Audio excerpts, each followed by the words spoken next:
첫 번째 돈 되는 섹터, 길건우 대표가 선택한 섹터는 뭘까요? 바로 확인해 보시죠. 자, 첫 번째는 통신주를 좀 봐야 된다라는 의견을 주셨습니다. 지난주에 설 연휴 전에는 이 통신주가 SK텔레콤이 아무래도 AI 관련된 투자를 미리 선언을 해놨다. 이런 것들 때문에 SK텔레콤이 좀 잘 가긴 했지만 다른 통신주들은 투자 전략을 어떻게 세워야 할지, 이런 온기들이 퍼질지, 아니면 다른 모멘텀으로 또 공략을 해야 될지 시청자분들이 약간 헷갈리시더라고요. 통신 같은 경우에는 과거에도 보면 네. 그 통신주에 한번 딱 물렸을 때가 있습니다. 개인 투자자들이.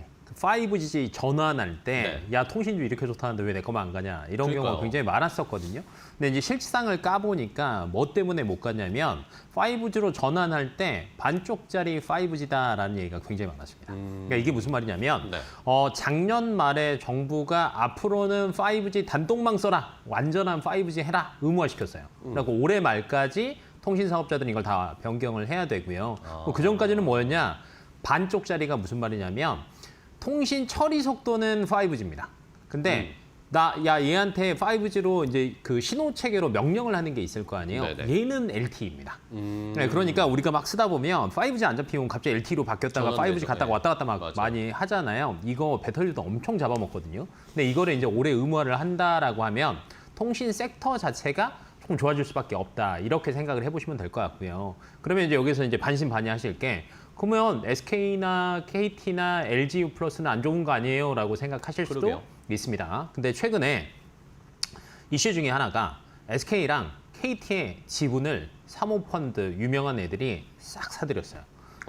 왜 그랬냐? AI 쪽에서 통신 사업자들이 가져갈 수 있는 게 굉장히 많아지고 있거든요. 그러면 SK텔레콤이나 통신 사업자들 같은 경우에는 이걸 5G 단독망으로 변경을 하더라도 자율주행이나 사실은 통신 다른 서비스를 하는 데 있어서 빨라져야 되는 게 우선이거든요. 그러면 크게 보면 이익 훼손은 없을 수도 있다라고 사모펀드에서는 생각을 하고 매집을 했다라고 생각해 보신다라고 하면 크게 달라질 건 없고요.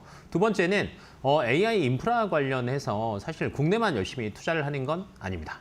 미국 쪽에서도 마찬가지고 여러 가지 투자한다라고 할 때 통신 섹터가 조금 많이 움직이는데 항상 가장 많이 움직일 때가 미국에서 주파수 경매가 됩니다. 근데 올해 또 주파수 경매가 예정되어 있거든요. 그래서 여기에 대한 수혜도 조금 받아들일 수 있다라고 생각해 보신다라고 하면 통신 섹터를 조금 이제는 좀 이 색안경 쫙 지우시고 골고루 이렇게 딱 한번 둘러보셔야 되지 않을까 싶습니다. 네, 알겠습니다.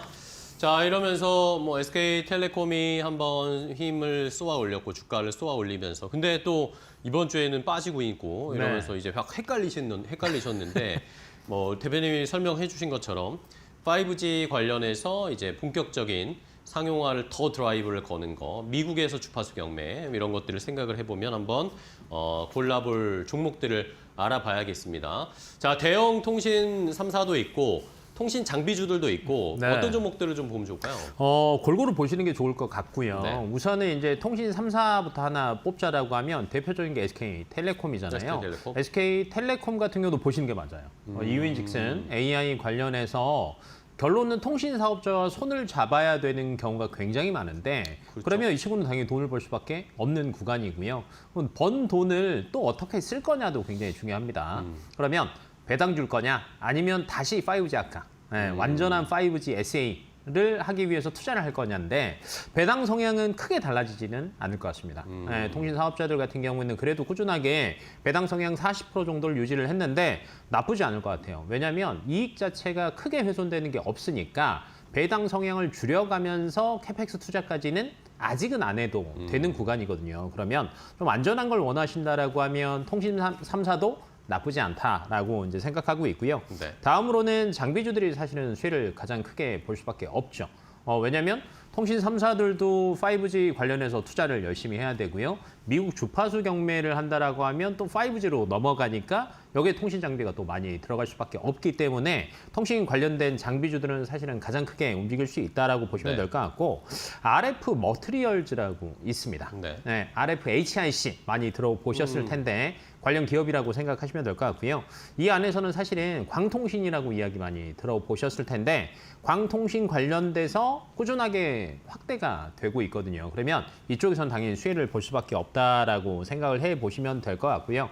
플러스 알파로 미국 주파수 경매. 네, 그럼 여기에서도 당연히 플러스 알파 수혜. 그리고 마지막으로 사실은 최근에 방산 쪽 섹터가 조금 잘 가고는 네네. 있는데 이 안에 RF 머티리얼즈가 방산으로도 엮일 수 있습니다.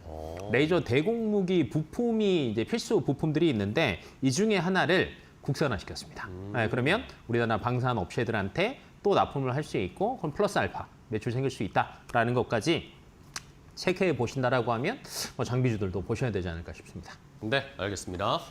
자, 통신 3사 중에 SK텔레콤 하나 봤고 RF 머티리얼즈 함께 통신 장비 쪽 하나 더 봤는데 그러면 이 통신주 중에 대표님이 보시는 탑픽 종목은 뭡니까?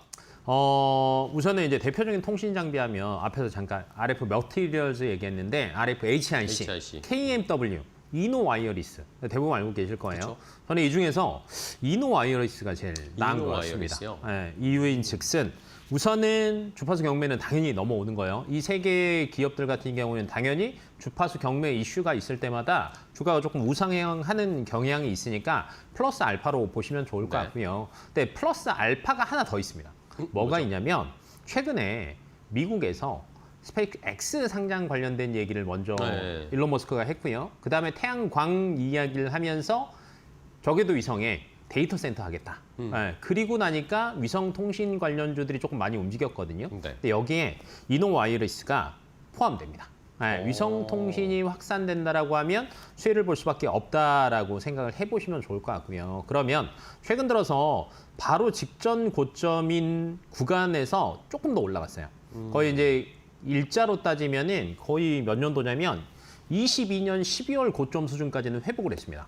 야, 통신주가 이렇게 빨리 회복을 했다라고 생각하실 수도 있지만 이걸 충분히 넘어설 수 있는 기대감이 분명히 있다라고 보거든요. 네. 그래서 이제 주가에서는 사실은 기대감도 있지만 수급도 중요하게 보셔야 되는데 그 수급이 직전 고점을 넘어서는 구간까지 왔다라고 생각을 해 보신다라고 하면 현재 35,000원 많이 오르긴 했어요. 2만 원대에서 계속 유지를 하고 있다가 저는 개인적으로는 그래도 전전 고점인 한 4만 5천 원 정도까지는 가지 않을까라고 이제 개인적으로 보고 있어서 네. 올 상반기까지 주파수 경매나 그다음에 스펙스의 X 상장 관련된 이전 모멘텀까지 플러스 알파 한다라고 하면 어렵지 않게 가지 않을까 싶습니다.